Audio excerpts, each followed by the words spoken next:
The Great Siege of Gibraltar was an unsuccessful attempt by Spain and France to capture Gibraltar from the British during the American War of Independence. This was the largest action fought during the war in terms of numbers, particularly the Grand Assault of the 18th of September 1782.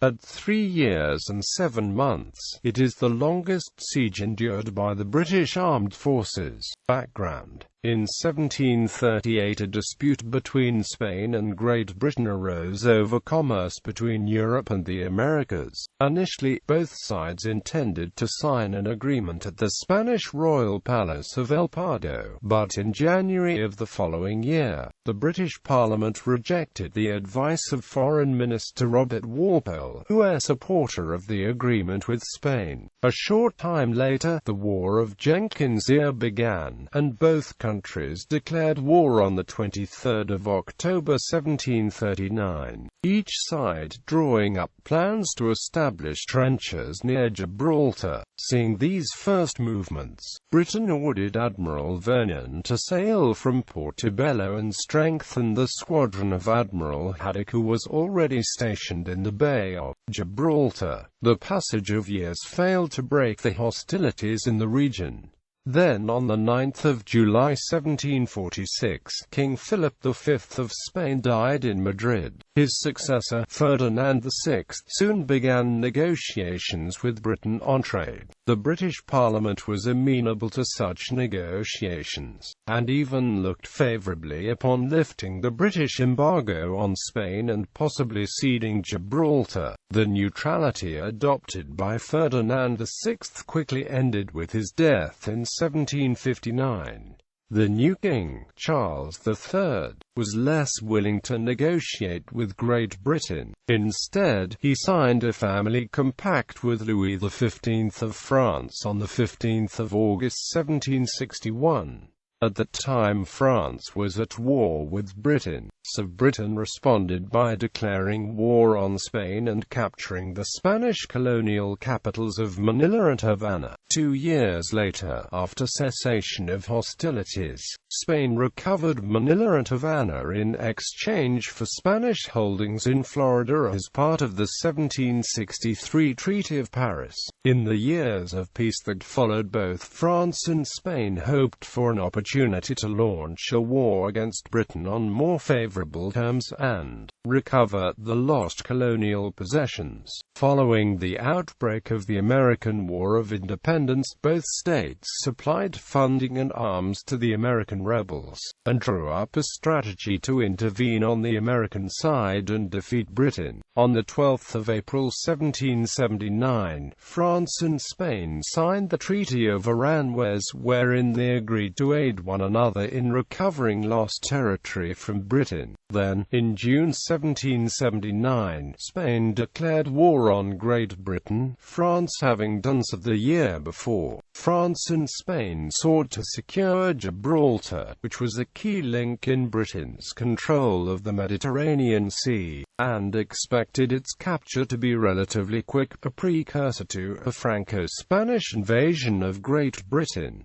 Opposing forces. The Spanish blockade was directed by Martin Alvarez de Sotomayor. Spanish ground forces were composed of 2 battalions of Royal Guards, another 2 of Walloon Guards, with artillery and cavalry, about 13,000 in all. The artillery was commanded by Rudolf Sindatilli, while the cavalry and the French dragoons were headed by the Marquis of Arellano. Antonio Barcelo commanded the maritime forces responsible for blockading the bay, and established his base in Algeciras, commanding a fleet of several ebecs and gunboats. A fleet of 11 ships and 2 frigates were placed in the Gulf of Cadiz under the command of Luis de Cordova y Cordova to block the passage of British reinforcements. When the Rock was first besieged, the British garrison consisted of 5 5,382 troops. General Elliot was the Governor-General, and his determined handling of the defense inspired all the troops under him with the greatest confidence. All the defenses were strengthened, and many of the infantry, including picked men, assisted the artillery in serving the guns. The garrison included contingents of Hanoverian and Corsican troops. The British had anticipated an attack for some time, and a number of ships had sailed to reinforce and supply Gibraltar. They stepped up the preparations after France entered the conflict in 1778. Although the French were initially more concerned with sending forces to America, and it was not until Spain joined the war that the long-expected siege commenced. Siege begins. The combined Spanish and French fleets blockaded Gibraltar from the sea, while on the land side an enormous army constructed forts, redoubts, entrenchments, and batteries from which to attack.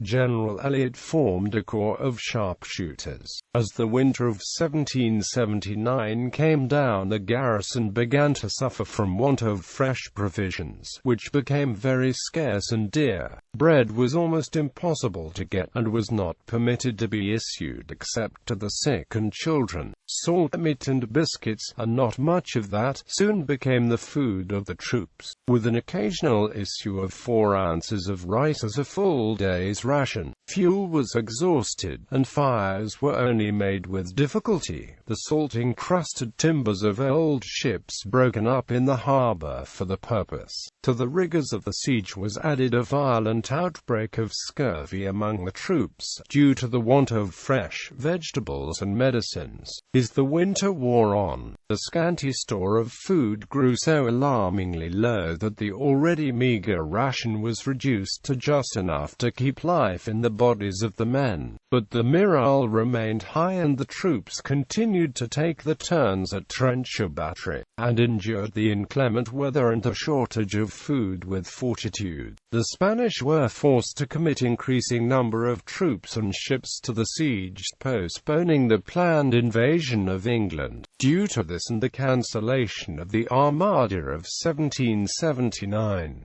First naval relief. Admiral George Rodney, after capturing a Spanish convoy off Cape Finisterre on the 8th of January 1780, and 8 days later defeating a Spanish fleet at the Battle of Cape Street, Vincent reached Gibraltar in the spring of 1780, bringing reinforcements of 1,052 men and an abundance of supplies. This greatly heartened the garrison, who, as soon as Rodney's fleet left, found the fortress as closely besieged as ever. The British defenders resisted every attempt to capture Gibraltar by assault, while the two sides unceasingly exchanged shot and shell. By the end of the summer, provisions again began to be meager, and scurvy began to reappear, reducing the effective strength of the garrison. Through the use of small, fast-sailing ships that ran the blockade, they were able to keep in touch with the British forces on Minorca until 1782, when that island fell. Throughout the second winter, the garrison faced foes, elements, disease, and starvation, until in April 1781 another British fleet succeeded in reaching the harbor with stores and food.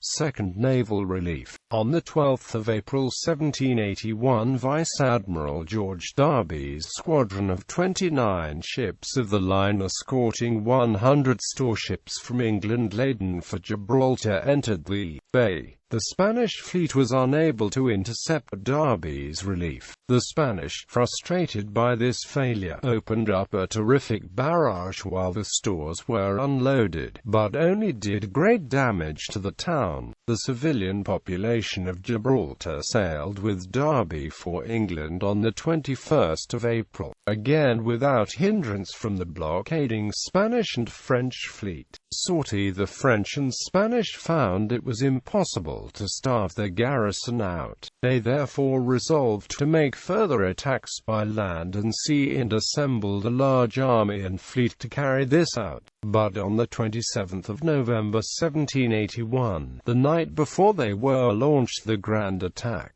half the British garrison filed silently out of the defence works and made a surprise sortie. The sortie routed the whole body of the besieging infantry in the trenches, set the batteries on fire, blew up and spiked the cannon, destroyed their entrenchments, and killed or took prisoner a large number of the Spaniards. The British did damage to the extent of £2 million to the besiegers' stores and equipment that night. Spanish losses were over 200 and Governor Elliot claimed many were killed on the spot because of the surprise. The Spanish recovered and prepared to launch a counterattack. The British withdrew back inside the fortifications. This reverse postponed the grand assault on Gibraltar for some time. Still, the Spaniards closely maintained the siege. A new depressing gun carriage was devised by George Kohler which allowed guns to be fired down a slope. This was demonstrated on the 15th of February 1782 at Princess Royal's Battery. This new carriage enabled the defending guns to take advantage of the height of the Rock of Gibraltar. The grand assault. Eventually on September 13, 1782, the Bourbon allies launched the Great Attack. 5,190 fighting men, both French and Spanish, aboard 10 of the newly engineered floating batteries, with 138 heavy guns, as well as 18 ships of the line, 40 Spanish gunboats and 20 bomb vessels with a total of 30,000 sailors and marines. They were supported by 86 land guns and 35,000 Spanish and French troops on land intending to assault the fortifications once they had been demolished. An army of over 80,000 spectators thronged the adjacent hills over the Spanish border, among them the highest families in the land, assembled to see the fortress beaten to powder and the British flag trailed in the dust. The 138 guns opened fire from floating batteries in the bay and the 86 guns on the land side, directed on the fortifications after weeks of preparatory artillery fire. But the garrison replied with red-hot shot to set fire to and sink the attackers' floating batteries and warships in the bay. In the Great Conflict, the British destroyed 3 of the floating batteries which blew up as the red-hot shot did its job. The other 7 batteries were scuttled by the Spanish because they were too heavily damaged to continue the fight. In addition, 719 men on board the ships were casualties. Capture of the San Miguel. On the 10th of October, a Spanish ship of the line San Miguel of 72 guns under the command of Don Juan Marino was captured by the garrison after it had lost its mizzenmast in a storm. Cannon fire from the King's Bastion was fired at the vessel, some of which penetrated, causing damage and casualties. The San Miguel, then trying with great difficulty to get out of danger, was grounded. Gunboats from the garrison quickly captured her, being too close to the guns of Gibraltar. Marino agreed to surrender to avoid any further bloodshed, and a total of 634 Spanish sailors, marines and dismounted dragoons were captured. An attempt on the 17th of December to bombard the San Miguel by the Spanish and French with mortars failed, causing only minimal damage. By this time the powder magazine had been removed or thrown overboard. Final relief. In Britain, the Admiralty considered plans for a major relief of Gibraltar, opting to send a larger but slower fleet, rather than a smaller, faster one. In September 1782, a large fleet left Spithead under Richard Howe, arriving off Cape St. Vincent on the 9th of October. The following evening a gale blew up, scattering the Spanish and French fleet. This allowed Howe to sail unopposed into Gibraltar. A total of 34 ships of the line escorted 31 transport ships which delivered supplies, food, and ammunition. The fleet also brought the 25th, 59th, and 97th Regiments of Foot, bringing the total number of the garrison to over 7,000. Howe then sailed out and fought an indecisive battle with the combined Allied fleet before withdrawing to Britain in line with his orders. The siege was continued for some months longer, but in the spring of 1783 a preliminary peace agreement brought the cessation of hostilities. Finally, in February 1783 the siege was lifted. The French and Spanish troops retired disheartened and defeated after 3 years and 7 months conflict. Aftermath. Although the Spanish attempted to regain Gibraltar at the negotiating table, they preferred to retain Minorca and territories in the West Indies, and the final peace treaty left Gibraltar with the British. The victorious British garrison sustained a loss of 1,231 men, and expended 8,000 barrels of gunpowder. George Augustus Elliot was made a Knight of the Bath and was created first Baron Heathfield of Gibraltar. The treaties of Versailles reaffirmed previous treaties. Many British regiments engaged in the defence were given the badge of the Castle of Gibraltar with the motto Montis Insignia Cal, in commemoration of the gallant part it took in the Great Siege. In popular culture, music in 1782 Wolfgang Amadeus Mozart composed Bardinger sang off Gibraltar, O Cal, dir Donnet some Fusser, a piece of music commemorating the Great Siege. Mozart was known to have a favourable view of the British. Paintings. Another 1783 painting is by James Jeffreys.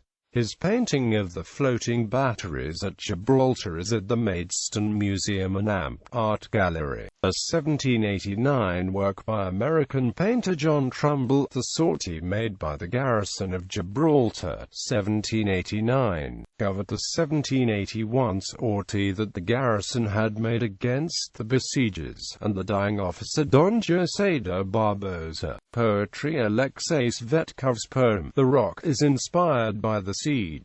Commemorative Coin. In 2004 the Gibraltar National Mint released a commemorative coin into circulation. These coins feature on the obverse a portrait of Queen Elizabeth II facing right and the lettering Elizabeth II Gibraltar 2004 engraved by Raphael David MacLeod. On the reverse a cannon set for a downhill target and the lettering 1704-2004. The Great Siege, 1779 to 1783 in £1 and was engraved by Philip Nathan. Bibliography. Bond, Peter. Gibraltar's Finest Tower, The Great Siege, 1779 to 1783. 300 Years of British Gibraltar, 1704 to 2004. Gibraltar. Peter Tan, pp.